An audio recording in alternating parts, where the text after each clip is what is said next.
What's up everybody, Noble Elite Airsoft here, and today we're going to be doing a review of a pistol. And this is a pretty special pistol for me. This is my first gas blowback pistol, and I gotta say I'm pretty impressed with it. So I'm going to be going over everything that's good and bad about this pistol. So let's just hop right in onto it. We have a lot of metal on this gun, and where you're really going to find that mostly is this entire top portion here. The slide and everything in this top slide here is completely metal, including the inner barrel, of course. So besides that, you have not much more metal on this gun. You do have these little screws here, which don't count for much.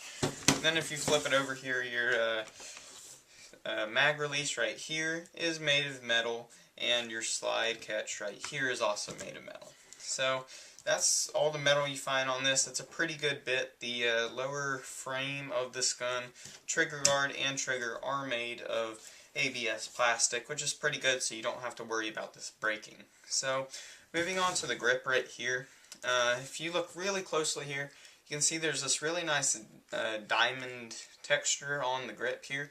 It makes for a really comfortable hold on this gun, and it's not gonna slip out of your hand. It's pretty grippy, and it's really comfortable when you're holding it, which is pretty important because with this gun you do get a good bit of kick if you're using CO2. Now, the most common way you'll find this gun is a green gas gun, so it will take propane.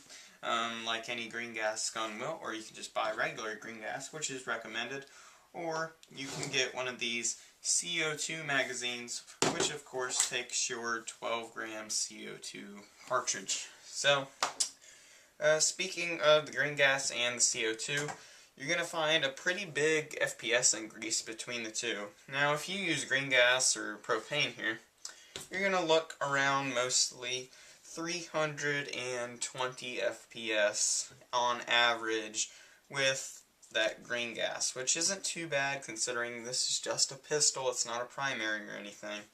However, if you do make the choice to go up to the CO2 cartridges, you're going to see a massive FPS increase to about 370 FPS. So that's a 50 FPS increase, which is really beneficial on the field picking off those longer range targets. So if you want to know if you can pick off those longer range targets, what's the accuracy on this gun? Well, we look down to this target right here. I was consistently hitting in the 7 range from 50 feet away. So if we take this and measure it right here, the 7 range on this is 5.5 inches, which is equivalent to my hand. So you could pretty much hit someone's hand or head from 50 feet away about every time with this pistol, which is pretty good. We're going to go out and do a test fire of this really soon, so you'll get to see this blowback and the accuracy in action.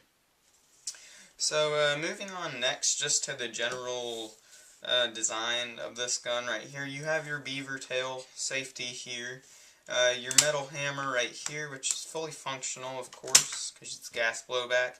You have adjustable back iron sight and a night sight on the front, which is really helpful for getting those quick acquisition targets and stuff like that. So, last but not least, you've probably noticed this is the Dragon style, which means the slide is going to be split in two.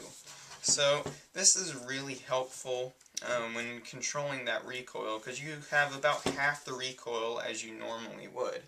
Now when I say this, this probably doesn't sound like a good thing to most airsoft players, but trust me, when you get out on the field, that lesser recoil from the pistol is going to help you get a lot more kills out on the field.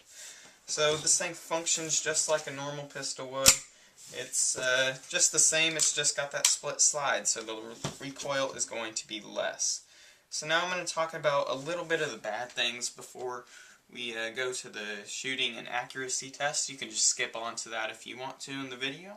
However, there is a couple minor bad things with this pistol. The first one that everyone complains about is the safety right here. As you can see, it's definitely on this side. It is ambidextrous. However, when the safety is on this side of the pistol, this one tends to fall out. Now, you might think you'd be able to keep it in there, but if you keep your gun on safe a lot, you have to be very careful because that safety falls out and it's really hard to find once it does fall out, so definitely be aware of that. So, other bad things about this pistol, the outer barrel, when it first comes, is really, really loose. So, my suggestion to fix that's really easy. You just take some electrical tape, you take off the compensator right here, you put it around the front part of the barrel right there, slide it back on, and you're not going to have any jiggle in that outer barrel.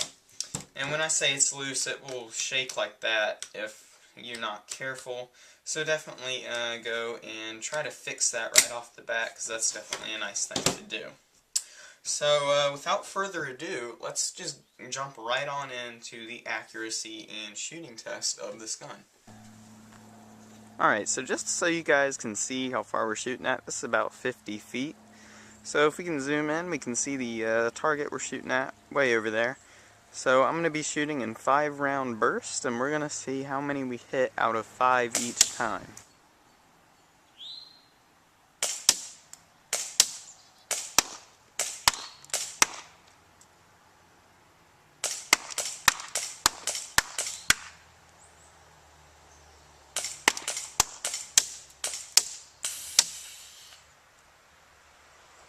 So as you can see right there, it was pretty good. We were using .25 Elite Force BBs, and there was a little bit of wind, but not really enough to set it off course with .25 BBs.